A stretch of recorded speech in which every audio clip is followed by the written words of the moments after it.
e responder ao LIVRE, porque de facto foram feitas um conjunto de considerações, desde logo uma que eu quero já rebater. Sra. Presidente, eu imediatamente, naquele dia que foram mostradas aqui imagens, se bem se recorda, que infelizmente não foi aplicado o filtro, nós imediatamente reagimos a isso, apresentámos as nossas desculpas e, de facto, esse assunto parece-me que tinha ficado ultrapassado, inclusive que até com um pedido de desculpas à Câmara sobre isto. À Câmara, Assembleia, entenda-se. O que é certo é que eu vi agora o LIVRE falar sobre e apresentar esta moção, o voto, relativamente àquilo que se passou em Budapeste. Eu só tenho pena, e de facto a Câmara de Lisboa gastou tanto dinheiro na marcha do Europride e fugiram todos para Budapeste em vez de virem para aqui. Quer dizer, eu sinceramente eu só tenho pena que o LIVRE, em vez de ter aproveitado estar aqui na cidade e o PSD e o CDS vos terem dado esta prerrogativa de gozarem todos e virem aqui celebrar o wokeismo e as marchas LGBT, fugiram todos para Budapeste. Porque se calhar, de facto, o senhor engenheiro Carlos Moedas não vos faz oposição, portanto ele está claramente do vosso lado. Vocês quiserem foi chatear o senhor Orbán. O senhor Orbán não vos liga nenhuma, como devem calcular, não é? O senhor Orbán tem uma posição muito clara sobre aquilo que não quer, a sociedade húngara sabe perfeitamente aquilo que não quer e, portanto, como é evidente, podem ir lá dar enviar os vossos ativistas, que ele não, neste caso a Hungria é um país que representa de facto a civilização europeia, representa também a cristandade e, portanto, meus caros amigos, não se preocupem com isso. Depois, achei interessante também referirem-se que o Chega fala sobre a instrumentalização das crianças. Não houve instrumentalização alguma, não foram referidos nomes e apelidos, foram referidos apenas os nomes próprios e, portanto, pode ser o Manel, o Joaquim, o António, isso não identifica absolutamente ninguém. Portanto, é um perfeito exagero aquilo que os senhores estão a fazer. Agora, de facto, há uma coisa que os senhores não se preocupam, é aquele espetáculo deprimente, e volto outra vez à questão do Europride, é espetáculo deprimente de exibicionismo de pessoas que depois, isso sim é que é chocante para as nossas crianças, e isso aí não os vejo a dizer nada quanto a isso. Quero também dizer-vos o seguinte, e para nos situarmos de uma vez por todas, porque vejo muitos comentadores e vejo muitas pessoas a falarem sem perceberem o que é que está aqui em causa. Está aqui em causa uma questão civilizacional. Eu já disse isto aqui várias vezes. É um tema, é uma questão civilizacional. Tudo o que sejam europeus, até africanos de língua portuguesa, brasileiros, isso são todas pessoas que se identificam connosco, são todos bem-vindos. Todos aqueles que vêm de civilizações que são dominantes e que vêm para a Europa tentar, de facto, alterar aquilo que é o paradigma do nosso país, dos nossos costumes, das nossas tradições, da nossa religião, esses sim são aqueles que nós combatemos. E se vocês lhes abrem a porta, nós estaremos aqui na primeira linha para a fechar e não permitiremos que eles nos queiram alterar aquilo que são as nossas fundações. Portanto, que isso fique claro e fica aqui a nossa definição. Muito obrigado. Nesta discussão que, entretanto, se suscitou, eu há pouco tive, apenas não estarem cá, os deputados não inscritos, Daniel Serralho e Miguel Graça, apresentaram aqui uns slides que achei até bastante interessante e que, no fundo, nós até estamos de acordo com aquilo que é a evolução da cidade. De facto, a cidade, nestes 4 anos, está pior do que estava em 2021. Nós vemos e apercebemos isso, portanto, em termos de higiene urbana, naquilo que é, inclusivamente, o trânsito da cidade, que eles aqui referiram, naturalmente também naquilo que é a habitação, só que há uma enorme diferença entre aquilo que nós entendemos como as causas daquilo que os partidos, por norma, à esquerda, fazem. É que, por exemplo, nós temos uma noção de que, aliás, temos em julho de 23 os dados que tínhamos de motoristas TVDE, o Sr. Deputado José Inácio Faria, há bocado referiu-se a isso, estavam inscritos 62.900. dos quais a proporção que nós entendemos, portanto isto é uma percepção, porque não há ainda dados objetivos, mas são cerca de 40%. E desses 40%, os Ubers ativos na cidade de Lisboa devem rondar os cerca de 25 mil. Ora bem, eu recordo-me que há cerca de 2 anos nós fizemos aqui o Sr. Vice-Presidente depois poderá rebater, se tiver dados para isso, muito lhe agradeço.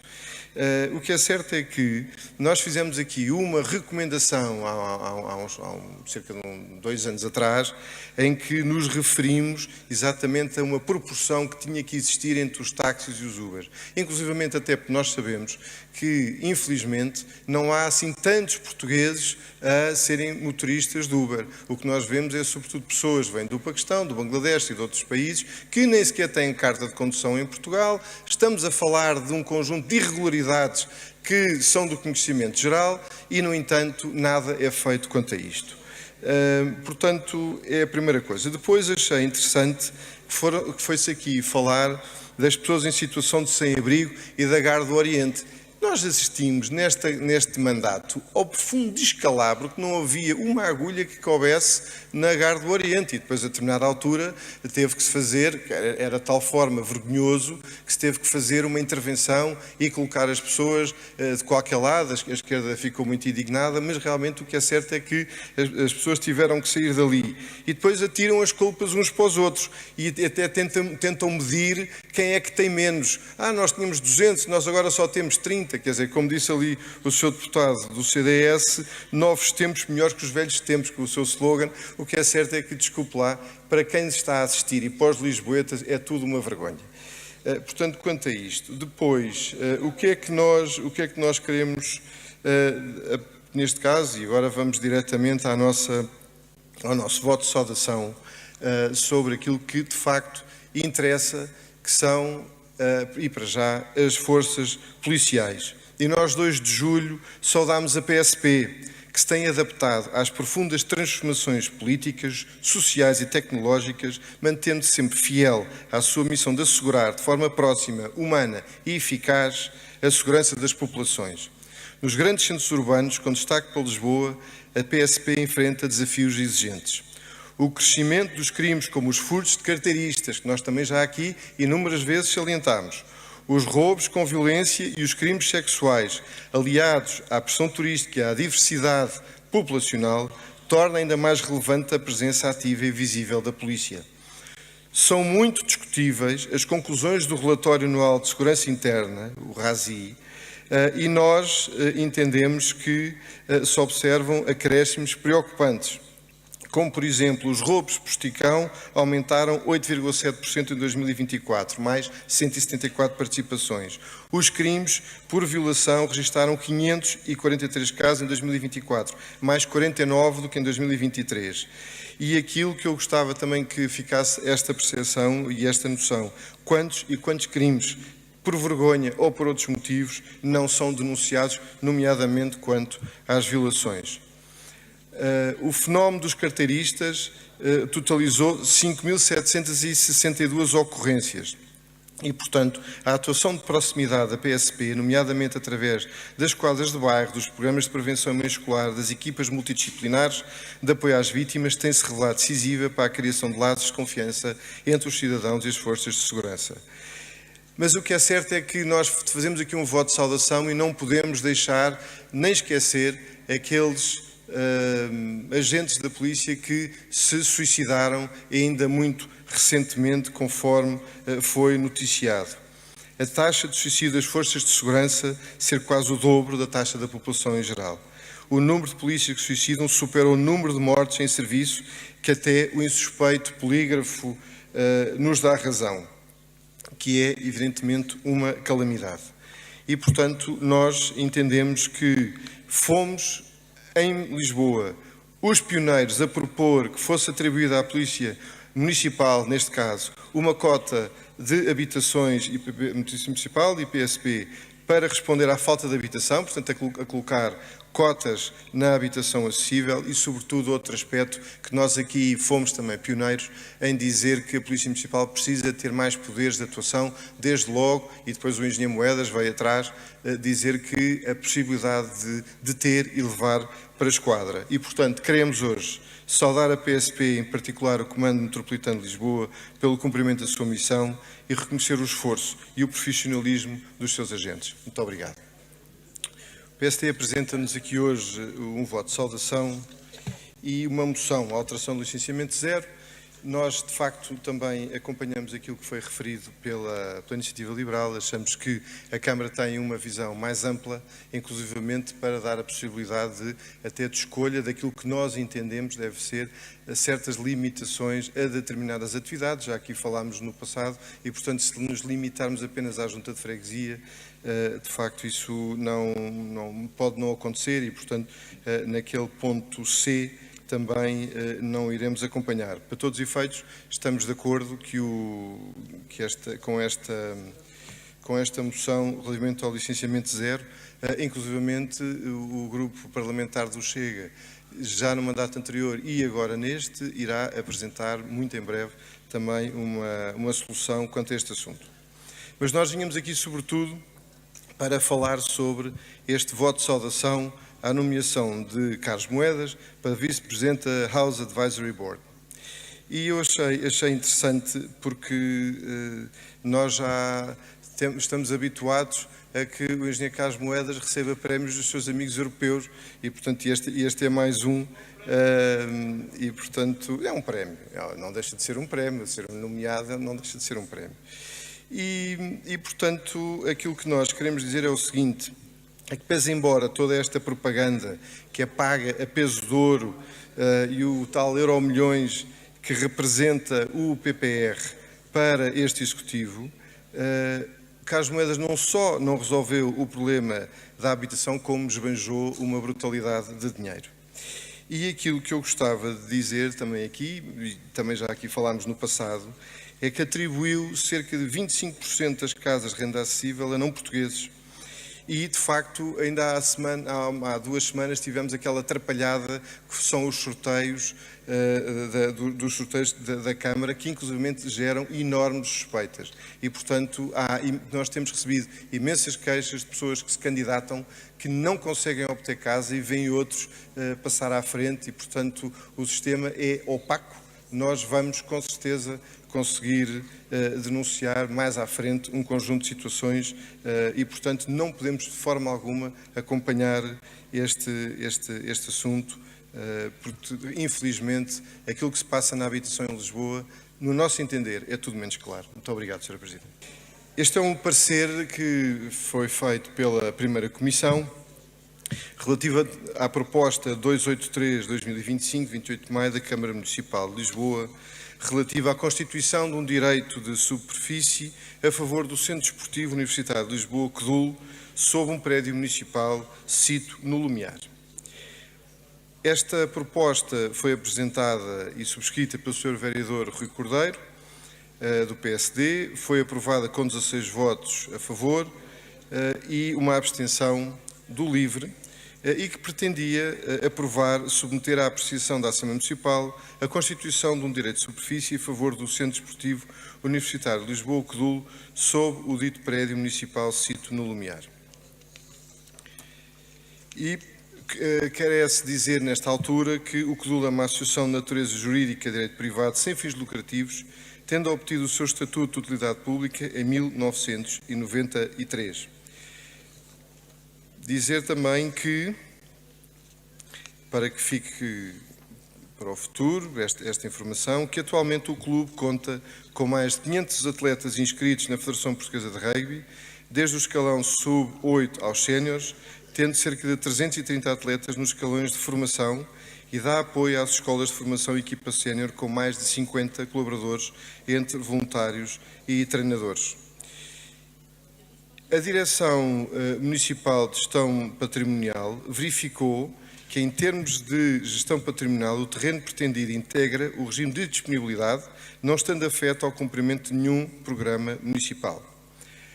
Também a mesma Direção Municipal de Gestão Patrimonial para a área indicada e prevendo a construção de uma edificação com uma superfície de pavimento aproximada de 2.800 metros quadrados e instalação de campos de rugby e paddle, efetuou uma avaliação preliminar por um período de 50 e 60 anos, sem aplicação de bonificação, estimando o valor de direito de superfície em respectivamente 888.000 euros e 1.066.000 euros. E, portanto, a reunião da Câmara Municipal, 30 de abril de 2025, a coberta a proposta 207 de 2025, aprovou, condicionado o PIP, e, entre outras condições, à regularização patrimonial, designadamente pela constituição do direito de superfície a favor do CDUL. E, portanto, aquilo que está aqui em causa é este tal direito de superfície a uma parcela municipal com uma área total de 41.000 metros quadrados. De acordo com os parâmetros urbanísticos fixados no PIP homologado favoravelmente, foi fixado um valor de 1.530.000 euros para este terreno, para um prazo de 60 anos e uma bonificação de 95%, o que fixou o mesmo em 51.000 euros. 51.000 euros, esse preço, direito de superfície, será pago em prestações anuais, vencendo-se a primeira no valor de 1.150 euros no ato da celebração do contrato e, portanto, é este o valor que o CDUL ficará a pagar. E, portanto, este foi o parecer que foi feito pela primeira comissão e que está aqui em causa esta proposta de Câmara que nós agora vamos apreciar. Eu não sei, Sra. Presidente, e eu agora, tendo em conta esta situação, enquanto fui deputado relator, mas entendemos que, e debatemos isto durante as reuniões da Comissão, para de alguma forma conseguirmos acomodar uma recomendação, portanto, que poderia estar inscrita neste parecer, mas tendo em conta a especificidade da mesma, nós entendemos que deveria estar à parte, ainda houve alguma conversa no sentido de incorporar, mas nós não queremos de forma alguma pôr em causa aquilo que é o direito de superfície relativamente àquilo que são outras questões que nós queremos colocar à Câmara, desde logo, quanto àquilo que é parte liberativa. E eu posso passar diretamente à mesma, todos nós sabemos o que é que representa o CDUL e a importância que tem enquanto clube. Quando nós estabelecemos aqui um direito de superfície, e estamos a entregar um terreno, para que fique claro para todos os deputados o que está aqui em causa, quando estamos a entregar um terreno para este efeito, é preciso perceber que anteriormente este terreno devia ter sido alvo de uma terraplanagem, devia ter, neste caso, de toda uma infraestruturação que não tem e que é um valor muito significativo. Estamos a falar de qualquer coisa como 2 milhões, quase 3 milhões de euros. E, portanto, o CDUL, aliás, anteriormente, o que está aqui em causa é que este terreno devia ter tido uma intervenção por parte da Segal e não teve. E como não teve, portanto, este terreno que está no Alto do Lumiar, entre a Avenida Santos e Castro e o Eixo Central, com uma área de 41.700 metros quadrados, está integrado no plano de urbanização do Alto do Lumiar, no Poal, cuja urbanização e recuperação esteve a cargo da Segal no âmbito do contrato celebrado inicialmente com o município a 7 de dezembro de 1984. Relativamente a este terreno em concreto, já destinado em muito a equipamentos desportivos no referido Poal e confirmado no PDM, a Segal teria como obrigação, dentre as suas inúmeras obrigações contratuais, que incluíam, como disse há pouco, a execução de infraestruturas, terraplanagem, nivelamento daquele terreno, para que estivesse apto, precisamente, a receber as infraestruturas desportivas projetadas e a vedação do mesmo. Ora, verifica-se que na proposta do Executivo não faz qualquer obrigação relativamente à Segal. E daí a separação que nós fizemos, porque não queríamos pôr em causa a atribuição do direito de superfície relativamente a esta obrigatoriedade da Segal fazer as ditas obras. Portanto, aquilo que está em causa é porque é que se abandonou a exigência do cumprimento das obrigações por parte da Segal quanto ao POAL, e se agora o custo da terraplanagem, nivelamento e vedação dos terrenos, que serão objeto do direito de superfície, passará na totalidade para encargo do CDUL, uma entidade sem fins lucrativos, com orçamento limitado, proveitos reduzidos, provavelmente com maiores dificuldades em recorrer a financiamentos bancários. E, portanto, considerando estas questões, nós, na parte deliberativa, pedimos, então, que se assegure, e recomendamos à Câmara, que se assegure, para além da constituição do direito de superfície, que se verifique a eventual exigência do cumprimento das obrigações contratuais da SEGAL, nomeadamente no que respeita àquilo que referi há pouco, terraplanagem, nivelamento e vedação do terreno em causa. Depois, há outros aspectos deliberativos que os seus deputados têm aí convosco, que têm que ver com apoios que são dados, inclusive até internacionais, financiamento ao desporto, no ponto 2, 3 e 4 e 5, por parte desta deliberação e, portanto, nós desta recomendação, e, portanto, estamos ao dispor para questões que queiram colocar. Muito obrigado. Eu, quando vejo aqui o Sr. Deputado da Iniciativa Liberal, olho para ele e vejo como um homem, um desportista. Alguém realmente que defende o desporto na cidade de uma forma acérrima, provavelmente é isso, vejo em si realmente um grande desportista. Sr. Deputado, quando se fazem recomendações, e o senhor tem que olhar um bocadinho para fora da caixa, o senhor está muito limitado, se calhar está aqui há muitos anos na Assembleia Municipal e está um bocadinho formatado. Não pense assim. Pense que os clubes, quanto mais tiverem, melhor. E nós temos aqui oportunidades. Eu daqui há uns tempos também falei de uma instalação camarária, também no Lumiar, onde nós temos a possibilidade de construir mais equipamentos esportivos e é isso que se pretende. Portanto, relativamente aqui a este caso da SEGAL, nós estamos a entregar, e é isso que gostava que compreendesse, nós estamos a entregar um direito de superfície, ou estamos a votar um direito de superfície para que um clube desenvolva a sua atividade. Mas se nós conseguirmos ainda aproveitar mais a situação, isso não nos fica mal, até nos fica bem. Isso é algo que nós podemos até no próximo mandato pensar e em conseguir aumentar ainda a capacidade que temos. Repare, nós temos que olhar para isto de uma forma positiva e não olhar para o desporto como o parente pobre da cidade, que é aquilo que a Iniciativa Liberal, pelos vistos, quer fazer. Era só isto. Muito obrigado. Sra. Presidente, de forma alguma, nós, em momento algum, ao longo deste mandato, sugerimos faltar ao que fosse à legalidade. Nós somos, se há partido que é a favor da legalidade, somos nós. E, portanto, eu sinceramente não percebo este número que aqui a Iniciativa Liberal vem fazer, naturalmente já de acordo com acordos que já está a fazer para se menorizar perante o PSD, mas para todos os efeitos, aquilo que nós entendemos aqui é que o desporto tem que ser dignificado e não é.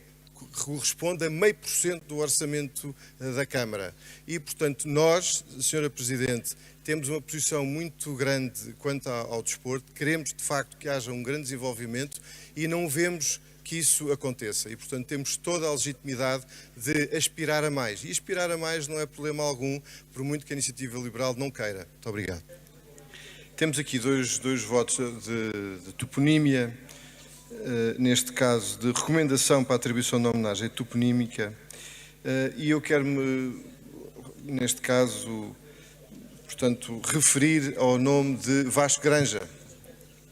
Todos nós, evidentemente, éramos miúdos e só tínhamos duas opções, se bem nos lembramos, só tínhamos as opções, o Canal 1 e o Canal 2, e no Canal 2 tínhamos os desenhos animados a partir das 6h30 da tarde, se não me engano, e, de facto, tínhamos aquela figura simpática de Vasco Granja que nos apresentava uns desenhos animados, no mínimo exóticos. Mas eu, quanto a este assunto, e eu gostava realmente, quanto ao Partido Ecologista aos Verdes, dizer o seguinte, pegando até no texto daquilo que é aqui dito, e acho que quando nós votamos devemos ter em consideração aquilo que é dito. E diz assim, a presença televisiva de Vasco Granja, e depois note-se, que moldou o gosto cultural de várias gerações deu-lhe uma projeção e visibilidade. Ou seja, houve uma tentativa, de facto, de moldar o gosto cultural de várias gerações. Por acaso, o meu não moldou, mas podia, se calhar, moldar, ou se calhar moldou muitas outras pessoas. Depois, entretanto, mais à frente diz assim: um total de mais de 1000 emissões nos quais dava a conhecer, e agora refiro isto, a animação de todo o mundo. Esqueceram-se, o Partido Ecologista ao Verde, todo o mundo comunista, porque eles iam buscar exatamente os filmes a todo o mundo comunista. E procurando divulgar uma mensagem de paz. Eu não tenho a mínima dúvida que aquela mensagem de paz que vinha da União Soviética era muito positiva. Infelizmente, o registro completo destes programas, eu acho isto interessante porque revela conhecimento cultural e revela também que aqui as coisas são ditas e, portanto, tenho que dar os parabéns ao Partido Ecologista aos Verdes. Porque diz assim, não existe, desses programas não existe, pois eram compostos por peças, os chamados de filmes em trânsito, que não podiam voltar a ser emitidos. Portanto, ou seja, aquilo era realmente uns desenhos animados que não se podiam ver segunda vez. Portanto, concretamente, Sr. Deputado Sebreda Antunes, com todo o respeito e sabe, muitas vezes votamos a favor de votos e recomendações sobre o Partido Ecologista aos Verdes. Agora, neste caso em específico, não nos peçam para atribuir uma rua a Vasco Granja. Temos até uma simpatia pela pessoa, mas ideologicamente, obviamente, não podemos acompanhar e, portanto, iremos votar contra, apesar de reconhecermos a bondade do voto, naturalmente uma bondade de voto à esquerda. Muito obrigado.